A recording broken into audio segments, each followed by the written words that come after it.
আসসালামু আলাইকুম। কেমন আছেন আপনারা সবাই? আশা করি আপনারা সবাই ভালো আছেন। আল্লাহ সবাইকে ভালো রাখছে এই আশাই করে আজকে নতুন একটা রেসিপি আপনাদের মাঝে নিয়ে আসলাম, পাকা কলার কেক। একদম সহজ একটা রেসিপি। আপনারা কেকও বলতে পারেন, তারপরে প্যান কেকও বলতে পারেন, যেটা মন চায়। একটা কেকের এটা একটা পিঠেও বলতে পারেন, পাকা কলার পিঠে কীভাবে বানায় সেটাও বলতে পারেন, কিন্তু আমি এটা কেক বলে থাকি, সবসময় পাকা কলা দিয়ে বানাই। মাশাআল্লাহ, খুব দুর্দান্ত একটা টেস্ট পাবেন আপনারা। যদি ভালো লাগে অবশ্যই একবার হলে বাসায় চেষ্টা করবেন, আর যদি ভালো লাগে আমার চ্যানেলটা সাবস্ক্রাইব করে রাখবেন, রান্নাঘর 01, এবং লাইক কমেন্ট শেয়ার করে দেবেন। আপনাদের ভালোবাসা যদি পাই অবশ্যই আমি নতুন নতুন ভিডিও আনার জন্য সবসময় চেষ্টা করব। হাতের কাছে কিছু উপকরণ দিয়ে আমি সবসময় ভিডিও বানাই, সহজ সহজ রেসিপি আপনাদের মাঝে আমি শেয়ার করি। এটা হচ্ছে আমাদের বাড়ির কলা গাছ, সেই বাড়ির কলাই, আমি কিনে আনি না কখনো কলা।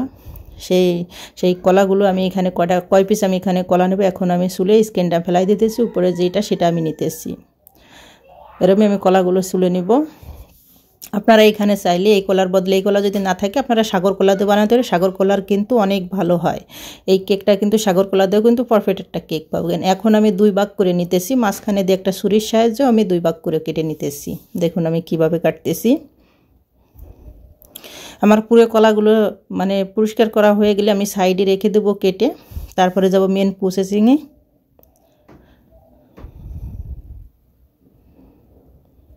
আমি সবসময় চেষ্টা করি আপনাদের মাঝে নতুন নতুন রেসিপি আনার জন্য, আর সহজ সহজ রেসিপি সবসময় হাতের কাছে কিছু উপকরণ দিয়ে।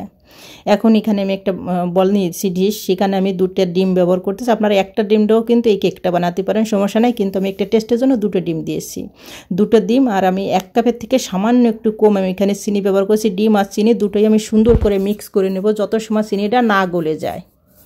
আপনারা এখানে চিনি না নিলে চিনির বদলে পাউডারও ব্যবহার করতে পারেন, বা গুঁড়ও ব্যবহার করতে পারেন, কোনো সমস্যা নেই। এখন আমি সুন্দর করে মিক্স করে নিতেছি। চিনিটা গলা পর্যন্ত আমি এখানে মিক্স করব।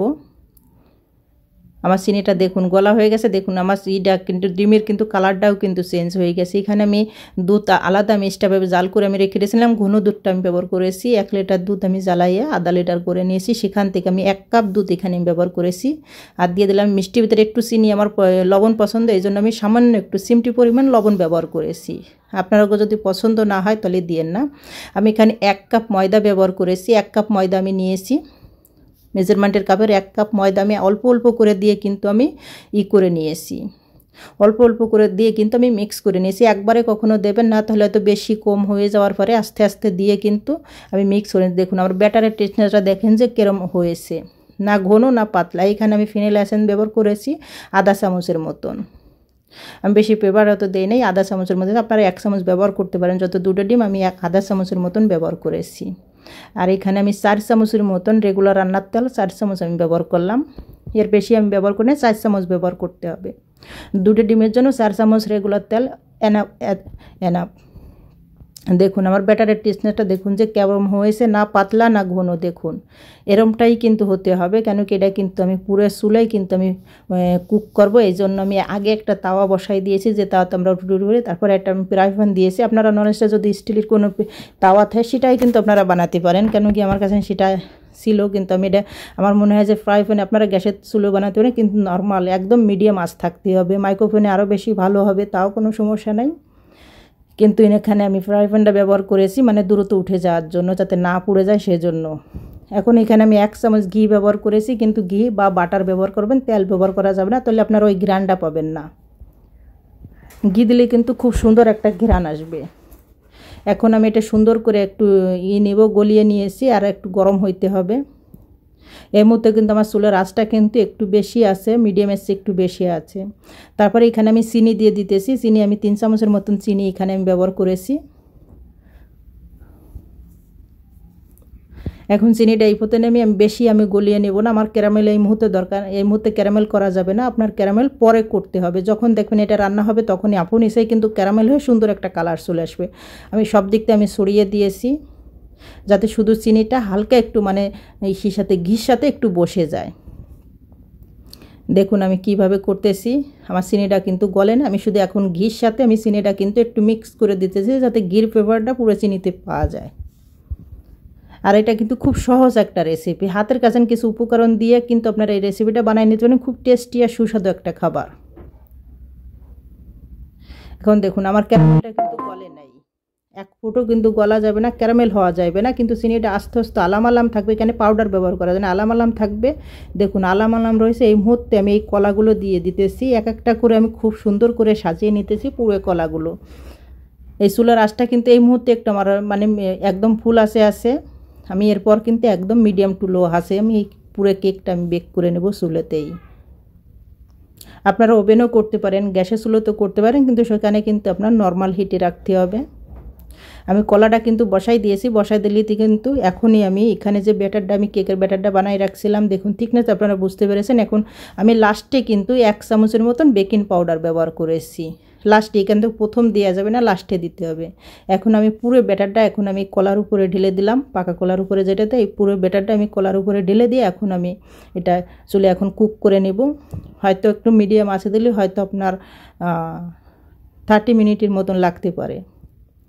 যত আঁচটা একদম মিডিয়াম টু হাই, একদম মিডিয়ামে থাকতে হবে।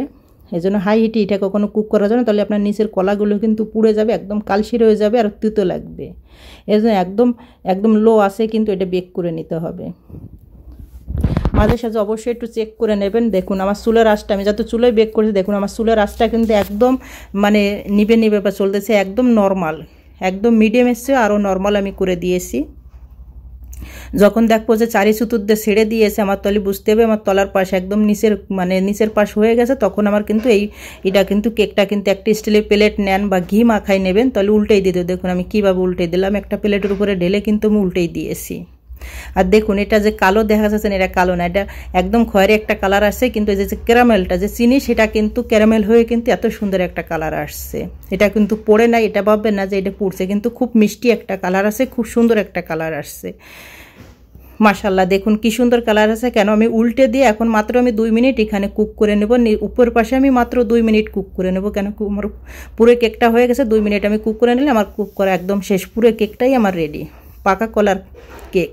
মাশাআল্লাহ দুর্দান্ত একটা টেস্ট, আর খাইয়ে খুব সুন্দর একটা স্বাদ পাওয়া যাবে। দেখুন নিচের পিঠে আমার কি সুন্দর একটা কালার আসছে। মাত্র আমি 2 মিনিট কিন্তু কুক করে নিয়েছি চুলেতেই। আর চুলেতে যে এত সুন্দর একটা কেক বানানো যায়, না বানাইলে হয়তো কখনো বুঝবেন না। আমি বানাইছি এই জন্য বুঝছি। মাশাআল্লাহ খুব সুন্দর আসছে, দেখুন কত সুন্দর আসছে। আশা করি আমার এই সহজ রেসিপি আপনাদের কাছে অনেক ভালো লাগবে এবং পছন্দ হবে। যদি ভালো লাগে অবশ্যই আপনারা বাসায় একবার হলেও ট্রাই করবেন। আমি আশা করি সবার কাছে ভালো লাগবে। আর দেখুন এটা কিন্তু পড়ে নাই, খুব সুন্দর কিন্তু একটা কালার আসছে। দেখুন পুরলেই কিন্তু একদম ভিতর থেকে মিষ্টি, খুব সুন্দর একটা কালার আসছে, ক্যারামেল হয়ে গেছে, পুরোটাই ক্যারামেল। এখন আমি পিস পিস করে আপনাদের পছন্দ মতন আপনারা কেটে নিতে পারেন। যদি আমার এই ভিডিও যদি ভালো লাগে অবশ্যই আপনারা জানাবেন যে কেমন লাগলো। আর আপনারা যদি এই কেকটা যদি বানান অবশ্যই সেটাও জানাবেন, অবশ্যই শেয়ার করে দেবেন এবং প্রথম থেকে শেষ পর্যন্ত আমার ভিডিও দেখবেন, অবশ্যই একটা লাইক দেবেন। আর আপনাদের কমেন্টের জন্য আমি নতুন নতুন ভিডিও আনার জন্য চেষ্টা করব। সব সময় আপনাদের যদি আশা ভরসা পাই অবশ্যই আমি নতুন নতুন রেসিপি আপনাদের মাঝে আমি শেয়ার করব এবং আনবো। সবাই সবসময় ভালো থাকবেন, সুস্থ থাকবেন। যারা আমার চ্যানেলটা সাবস্ক্রাইব করে রাখছেন তাদের অসংখ্য ধন্যবাদ। যারা করবেন বা যারা আমার ভিডিও দেখবেন তাদেরও আমি অসংখ্য ধন্যবাদ জানাই। আপনারা সবসময় সবাই ভালো থাকবেন, সুস্থ থাকবেন এবং আল্লাহ সবাইকে ভালো রাখুক। সবাই ভালো থাকেন, সুস্থ থাকেন। আল্লাহ হাফেজ।